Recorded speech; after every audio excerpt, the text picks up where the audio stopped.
Saludos y sean bienvenidos a una sesión más del Círculo de Lectura Lado B, iniciativa de AEFA, Asociación de Estudios Éticos y Filosóficos de Aguascalientes. Soy Jorge Sánchez y me acompaña...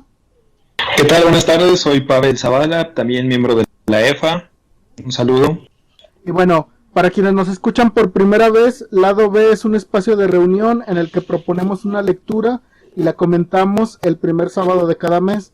En esta ocasión tocó leer Desobediencia Civil de Henry Thoreau, que fue una propuesta de Pavel. Por cierto, ¿nos podrías comentar el porqué de dicha elección?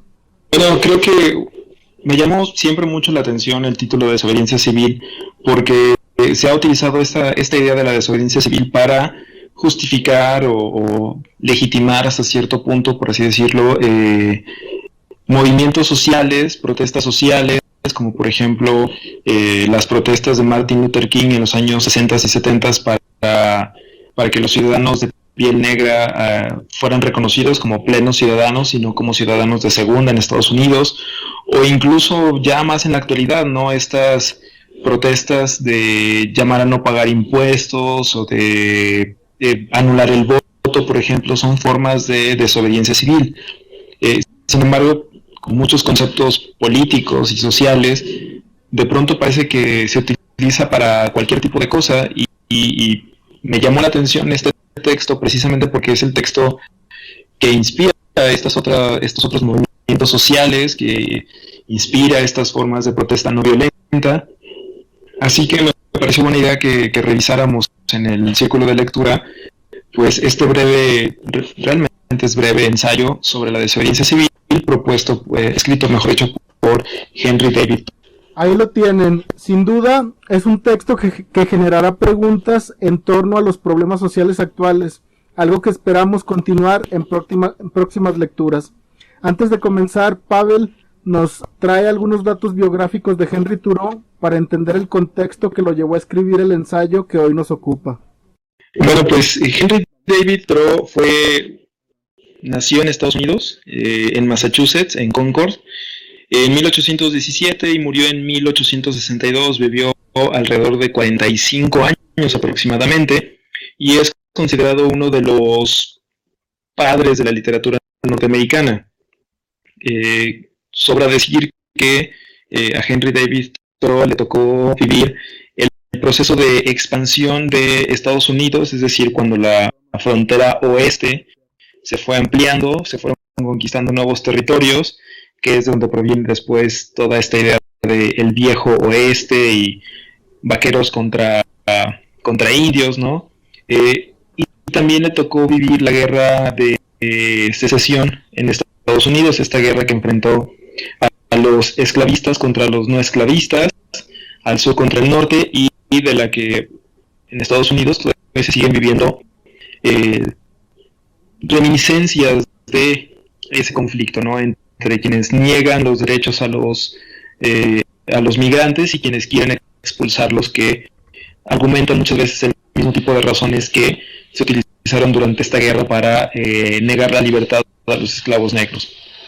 Entre otras cosas, Henry David Thoreau estudió en lo que se va a convertir más adelante la Universidad de Harvard, aunque en ese momento el colegio no es tan importante como llegaría a ser después. Estudió, era una especie de ingeniero agrimensor, pero entre otras cosas se dedicaba a escribir y tenía una fábrica de lápices. De hecho, la familia de Henry David Thoreau era una familia de pequeños empresarios, por así decirlo, o bueno, de empresarios que les permitía vivir bien, y por eso en cierta forma Henry David Thoreau tenía una vida relativamente holgada. Y sí, bueno, algo que me llamó la atención, y él mismo lo menciona a lo largo del ensayo, y considero fue una de las razones por las que escribe el texto o una serie de textos de ese tipo, es que tuvo un incidente en el que le requerían pagar ciertos impuestos. No tengo clara la cantidad de años de impuestos que debía, y pues como se negó a ello, lo meten preso, e incluso casi al final del texto, como después de la mitad, tiene un fragmento donde es como una especie de narración autobiográfica en la que describe su estadía en prisión, que es un poco de donde desarrolla estas ideas de detenerse o criticar al gobierno. De hecho, en otra de sus obras, que se llama Walden o La vida en los bosques, hace mención de que durante un tiempo, Henry David Thoreau siempre fue como una persona muy alejada del resto de la sociedad, quizás por eso también tiene estas ideas de no es necesario el gobierno, no es necesario pagar impuestos, pero dice, fui a los bosques porque quería vivir solo, deliberadamente, para afrontar los hechos esenciales de la vida y ver si podía aprender lo que tenía que enseñar y no descubrir a la hora de la muerte que no había vivido.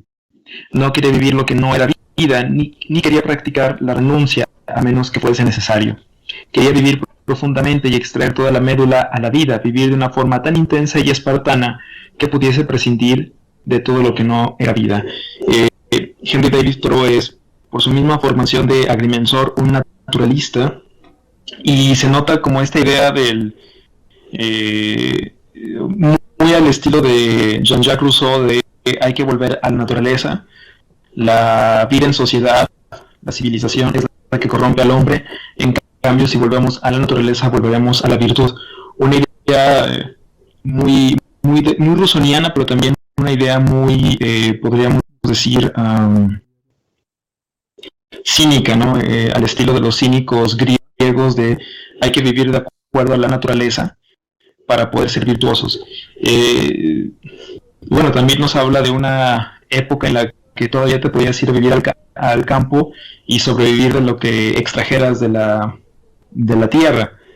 No sé si el día de hoy podríamos hacer eso. Pues yo creo que solamente aquellos que viven como en la selva, en Chiapas, en el Amazonas, en ciertas regiones de África muy remotas, que haya bastante vegetación, fauna, pues serían los que podrían sobrevivir de manera nómada, bueno, de manera aislada de la sociedad. Pero es que si lo piensas, incluso si quieres, por ejemplo, si dices, me voy a ir a la Sierra Fría, aquí, en Aguascalientes, realmente no puedes llegar y decir, este pedazo de tierra es mío, porque en cualquier momento puede llegar el dueño y desalojarte o tirarte un par de disparos porque estás invadiendo propiedad privada, o incluso en algún momento te pueden atrapar los narcos, por ejemplo, y secuestrarte, o te puede ir peor. Creo que no es tan fácil pues regresar a la naturaleza como en los tiempos de Henry David Thoreau. Además que tiene esta idea de que la vida verdadera está en la naturaleza. Eso me llama mucho la atención, algo que también luego aparece en sus escritos de la desobediencia civil. Que también es importante considerar la época en la que él vive y escribe estos textos.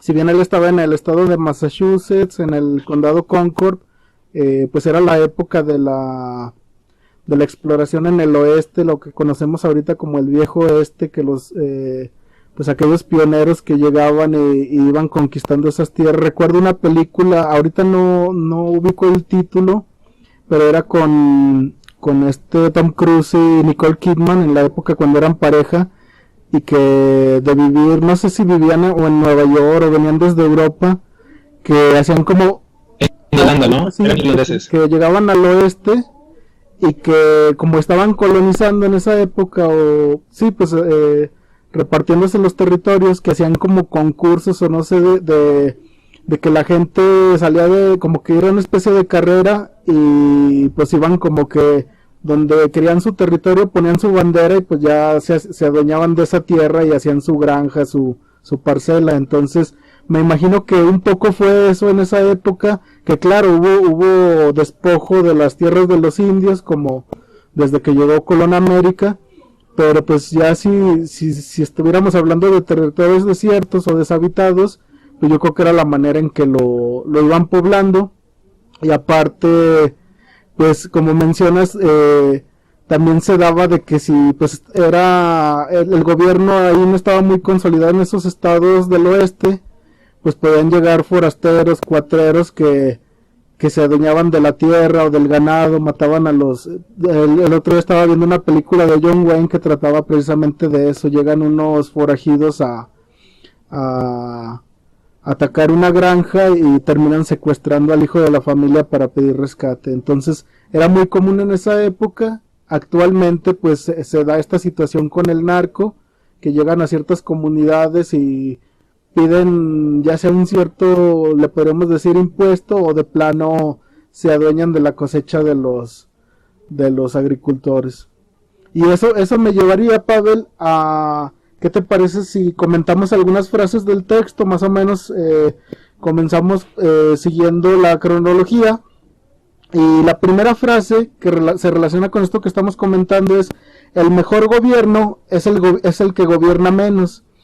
Que Turó la complementa y dice: el mejor gobierno es el que no gobierna en absoluto. Que aquí la cuestión sería, pues necesitamos del gobierno para que nos proteja precisamente de si tenemos un patrimonio, que no llegue cualquier hijo de vecino y nos arrebate ese patrimonio. Para eso en primera instancia estaría el gobierno, ¿no? Fíjate que una cosa de la que hay que mencionar es que Henry David Thoreau, dentro de las ideologías políticas, está muy cargado no solo al liberalismo, sino al anarquismo. Por lo que alcancé a ver en sus escritos, porque leí otro que venía antes de Desobediencia Civil, parece que está muy de acuerdo en que cada persona sea capaz de crear su propio patrimonio, que cada persona busque el derecho a tener una propiedad y aumentar su propiedad, aunque siempre hace esta referencia que hay que hacerlo por medio del trabajo virtuoso y no mediante, no apostando en los casinos o encontrando una mina de oro o un pozo de petróleo. Él considera que ese tipo de riqueza es como ganada por el azar, es como injusta. En cambio, justo es únicamente la fortuna que uno acumula a través de su trabajo. Entonces, cuando menciona esta frase del gobierno, el mejor gobierno es el que no gobierna en absoluto, parece por una parte estar aludiendo a estas ideas del liberalismo económico, de el mercado, el libre mercado tiene que ser lo que regule las relaciones sociales, ¿no? Y el hecho de que diga que el gobierno no debería de interferir también lo acerca mucho al anarquismo. Esta idea de que pues, el gobierno, entendido como una burocracia, pues a veces estorba más de lo que ayuda. De hecho, constantemente luego da ejemplos después de cómo los senadores, los diputados, lejos de ayudar a los ciudadanos, les están estorbando, creando impuestos y limitando sus propias libertades. Que un poco lo menciona cuando dice en alguna parte del texto que querían como que los ciudadanos aportaran para el clérigo, para que el pastor o el predicador del pueblo pues tuviera como una especie de renta pagada por el pueblo, y en cambio como que la gente no quería pagar por los maestros de la escuela o la manutención de estos, y entonces dice la sociedad, a lo mejor si se aplica un cierto impuesto llevado a cabo a las necesidades de nuestra comunidad, pues yo creo que tiene más mérito pagarle a los maestros que van a educar a nuestros hijos que pagarle al clérigo, que a lo mejor pues tiene su propio patrimonio que era muy dado en esa época y pues no tendría esa necesidad. Es una cuestión más como de que es el capricho del gobierno, o por lo menos como lo describe así lo percibía. Sí, que bueno, de pronto estaba pensando en esta idea de que es más importante un maestro que un clérigo, pero que la gente no quería pagarle a los maestros para ser clérigo. Creo que fue una de las razones por las cuales lo metieron a la cárcel un rato también, ¿no? Por no querer pagar ese impuesto. Pero también pues está la idea, por eso me causa tanta extrañeza, tanta curiosidad el pensamiento de Henry David Thoreau, porque al mismo tiempo que dice que cada individuo tiene que ser absolutamente libre para buscar su propia fortuna, al mismo tiempo menciona cómo hay necesidades importantes para la colectividad, como en este caso la educación, y parece que para eso sí estaría admitiendo el pago de un impuesto, ¿no? En cambio, para otras cosas, me parece absurdo que que el gobierno esté pidiendo un pago de impuestos. Sí, pues es que si nos ponemos a pensar, los impuestos esencialmente, pues de alguna manera es la infraestructura del gobierno, pero también pues son los bienes, los servicios públicos, no sé, el agua, el pavimento, porque él incluso menciona que sí pagara el impuesto de la carretera. En la actualidad, pues como ya vivimos en ciudades, en aquella época pues eran zonas rurales que no requerían, si tú querías, pues no te iban a llevar el drenaje hasta tu casa, ellos tenían que cavar sus fosas sépticas o algo que llevara los desechos al río. Pues en la actualidad, como vivimos en calles, urbanizaciones, pues sí requerimos esos servicios y para que se den a nivel masivo o a nivel colonias, a nivel delegaciones, pues sí requerimos pagar esos impuestos. Entonces, uno como ciudadano, si ve que se emplean bien esos impuestos, si no se inundan nuestras calles, si hay servicios dignos, pues sí tenemos esa obligación moral de pagarlos porque pues estamos haciendo uso de ese beneficio. Entonces aquí ya es una cuestión más relativa. Quizá yo diría que en esa época tenía esa cuestión porque pues quizá los impuestos los usaban para cosas que ellos no veían directamente en su beneficio porque eran comunidades rurales o granjas que pocas veces tenían se percibía cómo se gastaba ese dinero por parte del gobierno. Quizá lo empleaban más con fines de mantener al ejército, que también menciona algo de eso. Pues ahora nos podríamos quejar de que se utilizan más los impuestos para mantener a un cuerpo burocrático muy, muy grande, muy costoso, ¿no? Y podríamos decir que es necesario dejar de pagar impuestos por eso, porque no, por ejemplo, aquí en Aguascalientes, ¿no? Empezaron las lluvias y empezó a deshacerse el pavimento de muchas calles, empezaron a notarse más los baches, y eso que pagamos impuestos cada vez que consumimos un producto, cada vez que compramos algo, pues estamos pagando impuestos, estamos pagando el IVA, estamos pagando el impuesto sobre la gasolina. Los servicios públicos no son precisamente gratuitos, sino que tenemos que pagar el agua, la luz, que son servicios básicos, y aún así de pronto vemos que el agua no llega a todas las colonias, vemos que hay algunas colonias que tienen problemas con la luz, y sobre todo tenemos en nuestra propia ciudad muchos caminos que están intransitables.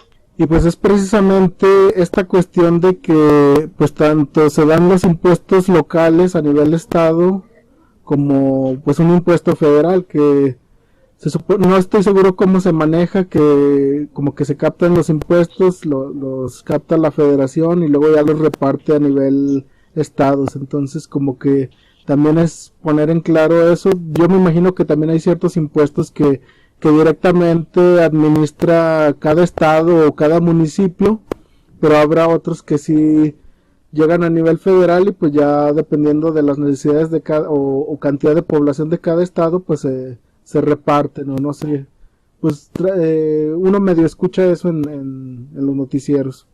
Sí, sí está medio rara la forma en la que se captan y se distribuyen los impuestos, pero bueno, de pronto también parece como que a mí me dio la impresión en alguna parte del ensayo sobre desobediencia civil que parece que cuando se niega a Henry David Thoreau en otra ocasión a pagar impuestos, parece que está haciendo más bien un berrinche, porque él le piden pagar un impuesto por algo y él dice que no los va a pagar, y es cuando lo meten a la cárcel una noche, y él está como contándolo no como si fuera algo terrible, sino como, me la pasé bien en la cárcel. Y me llama la atención cómo de pronto en Thoreau puede encontrarse como este llamado a luchar contra las injusticias cometidas por el gobierno, y al mismo tiempo parece que está únicamente justificando sus berrinches de una manera muy, muy elaborada. Y bueno, eso me llevaría a una siguiente frase que dice de Thoreau en el texto, que dice: el gobierno por sí mismo, que no es más que el medio elegido por el pueblo para ejecutar su voluntad, es igualmente susceptible de originar abusos y perjuicios antes de que el pueblo pueda intervenir. Y aquí pues me suscita esta idea de que como sociedad una de nuestras obligaciones pues es elegir a nuestros funcionarios, a nuestros representantes, ya sea a nivel local, a nivel estatal o a nivel federal, mediante las votaciones. Emitimos nuestro sufragio y pues damos nuestra preferencia de quién queremos que nos represente. Y históricamente, cuando se accede a este derecho al voto, cuando no sé si fue después de la Revolución Mexicana que los ciudadanos de a pie tuvimos acceso al voto, y más adelante pues las mujeres también tuvieron ese derecho, pues en la escuela siempre se nos inculcó que como si la obligación terminara ahí: vas, votas cada 3, cada 6 años, dependiendo de lo que se vaya a elegir, y ahí termina el papel del pueblo. Pero yo creo que en la actualidad se tiene que replantear esto, y una vez que ya metiste tu sufragio, el siguiente paso es pues estar al pendiente de que el funcionario que elegiste rinda cuentas, ya sea un diputado, ya sea un alcalde, un gobernador. Y pues actualmente las telecomunicaciones y el internet nos permiten estar más al pendiente de estos funcionarios. Yo sé que es complicado, es pesado, no vamos a estar 24/7 fiscalizando todo lo que hacen estos servidores públicos, pero si tenemos el tiempo y el ocio para estoquear a nuestros conocidos, a nuestras ex, yo creo que también nos podemos dar el tiempo de ver lo que están haciendo estos, sobre todo lo más común es pensar en los legisladores o en los alcaldes. Y pues no sé qué opinas al respecto, Pavel. Fíjate que ahí medianamente estoy de acuerdo con Thoreau. Yo veo al funcionario público como un motor de carro, ¿no? Cuando tú tienes un carro, vas manejando y el motor funciona bien, ni te acuerdas que hay un motor. Pero cuando empieza a hacer ruido, cuando empieza a dar problemas, es cuando te acuerdas que tienes un motor. Creo que el funcionario público es igual. Un buen funcionario público no es aquel que tienes que estar vigilando, o que tienes que estarle solicitando que sea transparente, sino que hace bien su trabajo y no necesita que tú lo estés vigilando, que haga bien su trabajo, que sea transparente o que use bien sus recursos. Tendría que ser parte de su obligación como funcionarios públicos. O sea, pienso por ejemplo en todo esto de los institutos de transparencia.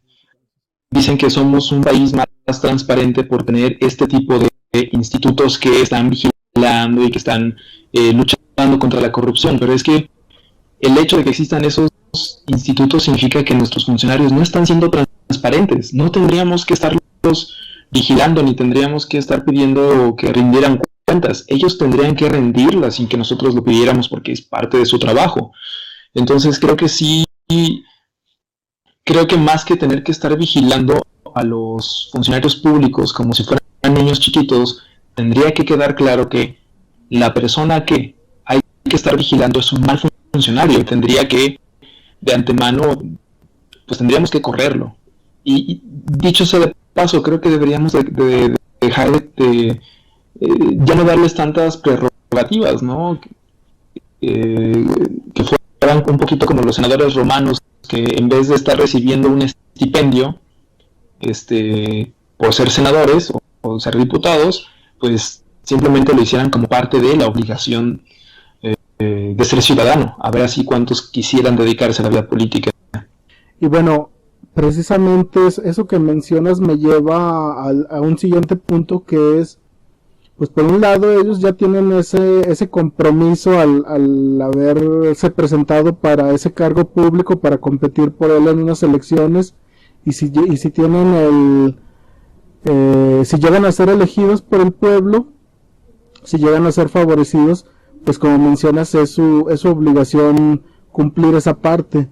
Pero también nosotros como ciudadanos, pues no, históricamente, o no se nos ha educado adecuadamente, y cuando digo educado me refiero a la masa, porque a nivel individuo, pues quizá habrá personas con más conciencia que otras, eso es indudable, y precisamente Thoreau lo menciona, dice: lo deseable no es cultivar el respeto por la ley, sino por la justicia. Tenemos esta idea de respetar la ley porque se nos inculcó desde la educación primaria, pero pues la ley es escrita por hombres imperfectos, y nosotros tenemos, pues la vamos a respetar en la medida de que nos favorezca ese observar la ley.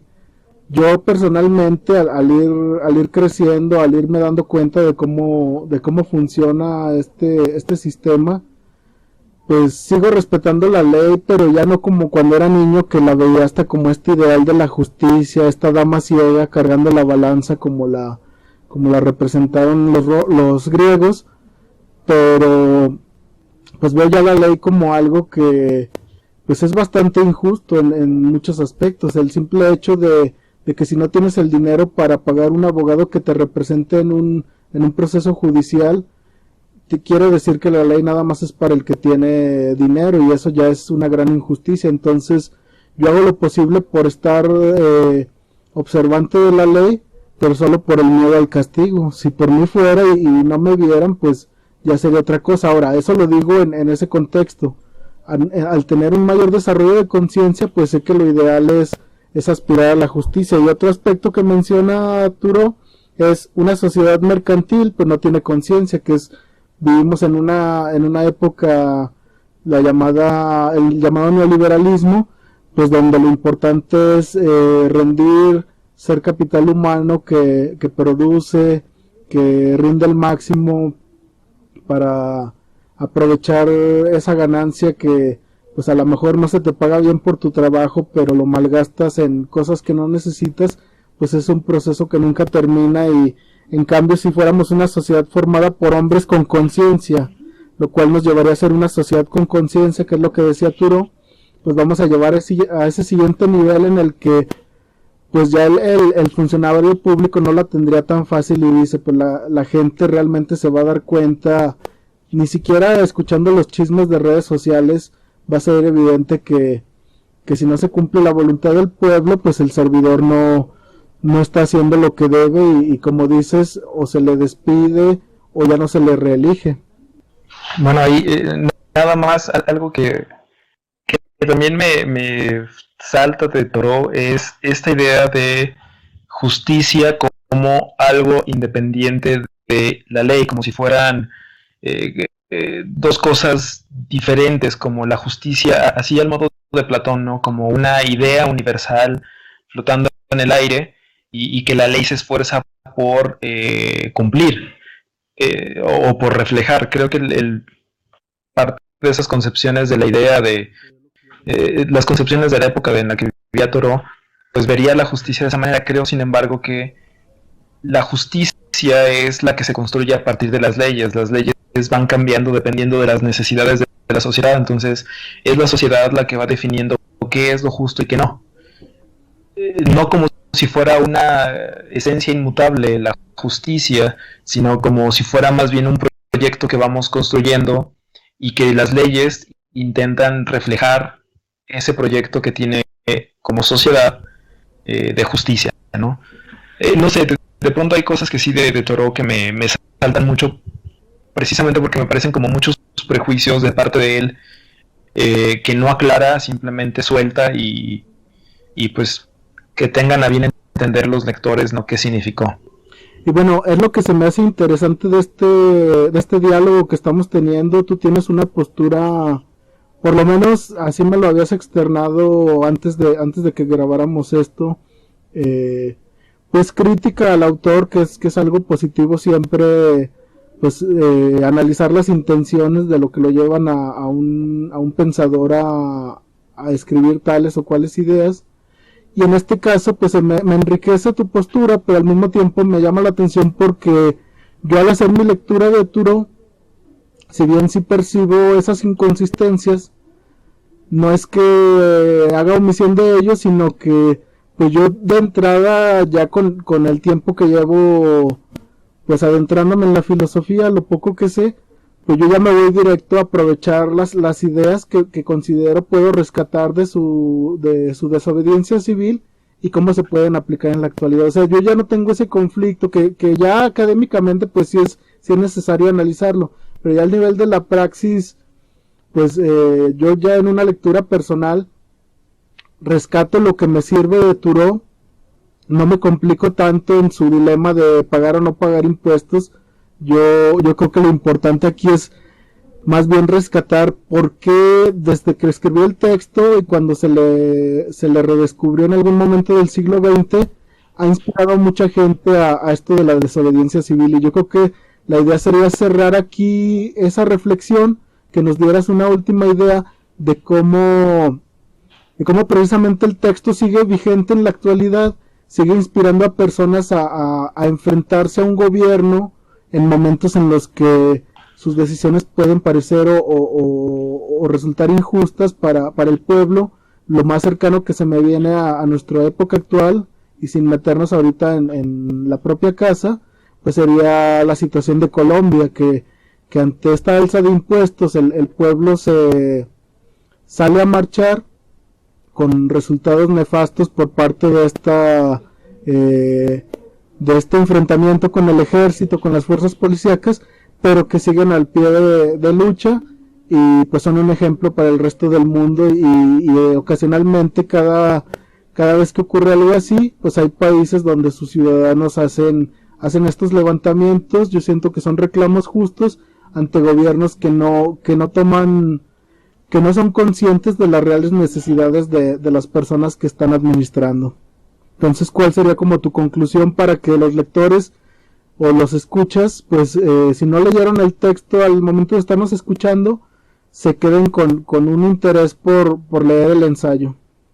Yo rescataría el hecho de que este texto inspiró a personas como Mahatma Gandhi y Martin Luther King a iniciar sus movimientos de manera pacífica, porque esa es una de las cosas que menciona Henry David Thoreau. Bueno, no lo menciona tan explícitamente, pero de sus acciones se deriva la no violencia, ¿no? Por ejemplo, cuando lo meten a la cárcel, él dice que no va a pagar los impuestos, pero en vez de ponerse a pelear con los policías, pues lo sigue y se la pasa encarcelado, ¿no? Pero él porque no está dispuesto a hacer algo que le parece injusto. Entonces, este texto inspiró pues a luchadores sociales como Mahatma Gandhi, como Martin Luther King, a llevar a cabo este tipo de acciones no violentas, señalando la injusticia que viven, una injusticia perpetuada por el gobierno, que se supone que tendría que estar ahí para defender las libertades de los individuos, los derechos sociales. Entonces, creo que la importancia del texto es esa, que ha inspirado a luchadores sociales, porque la idea misma de qué es justo y qué es injusto, pues para David Thoreau era injusto pagar un impuesto por algo que él creía que no estaba utilizando, pero la idea misma de la injusticia pues se puede nutrir de las condiciones que están viviendo las personas como Mahatma Gandhi o como Martin Luther King en su momento. Creo también que uno de los problemas que me causa a mí la lectura de David Thoreau es su cercanía con este anarcoliberalismo propio de autores como Ayn Rand. O sea, de pronto me saltaba mucho ciertas similitudes entre el escrito de David Thoreau y los escritos de Ayn Rand, que quien no la conozca es la que inspira muchas de las narraciones o de las ideologías presentes en las películas de Zack Snyder. Esta idea de los individuos que no tienen ninguna obligación moral para con el colectivo y que son Übermenschen, superhombres, ¿no? Ahí que exaltan la gloria del individuo. Pues Ayn Rand es quien inspira ese tipo de ideología, la ideología básica de cualquier neoliberal, y que de pronto se parece mucho a lo que dice Henry David Thoreau, salvo salvo que para Ayn Rand lo injusto es que el Estado oprima al individuo, pero Henry David Thoreau parece dejar abierta la posibilidad de que se interprete como cuando el Estado oprime a un grupo, a un colectivo, el colectivo tiene derecho a manifestarse en contra de. Entonces creo que Henry David Thoreau es un poquito más incluyente que Ayn Rand. Eso es lo que me causa problemas con el escrito de Henry David Thoreau. Sobra decir que anarquistas también los hay de corte socialista. Henry David Thoreau es más como individualista, pero algunos otros como Bakunin, por ejemplo, van a hablar más de desobedecer el Estado por el bien del colectivo, no por el bien de un individuo. Obviamente los individuos forman parte del colectivo, ¿no? Entonces no se estaría excluyendo el bienestar de los individuos, pero hacen más hincapié en que tiene que ser por el bien de un colectivo y no nada más por un capricho individual. Pues muy bien, Pavel, con este comentario damos por terminada la sesión del Círculo de Lectura. Ya nada más quisiera invitar al público a que nos sigan en redes sociales. En Facebook es el grupo Círculo de Lectura Lado B, donde subimos las publicaciones, los textos, damos las fechas de cuándo se van a comentar. Y tenemos la página oficial AFAGS, denle like y ahí pueden seguirnos y seguir todos los eventos de la asociación. Y bueno, este audio, si todo marcha bien, se sube al canal de YouTube AFAGS y pues ahí lo pueden escuchar, descargar, lo vamos a compartir en las distintas redes. Y bueno, síganos en esa nueva red social. Y si la gente quiere alguna lectura, si se juntan 10 votos pidiendo el mismo texto, pues nos organizamos, lo leemos y lo comentaremos. Esperemos que pasando la pandemia, que ya se ve la luz al final del túnel, yo consideraría seguir con estas transmisiones a distancia, pero pues hacer la versión presencial de estos comentarios. Y bueno, para la próxima sesión leeríamos el texto Saliendo del Castillo del Vampiro de Mark Fisher. Entonces, pues gracias por escucharnos y pues no olviden darle like a este video, a este audio. Adiós. Nos vemos, hasta luego.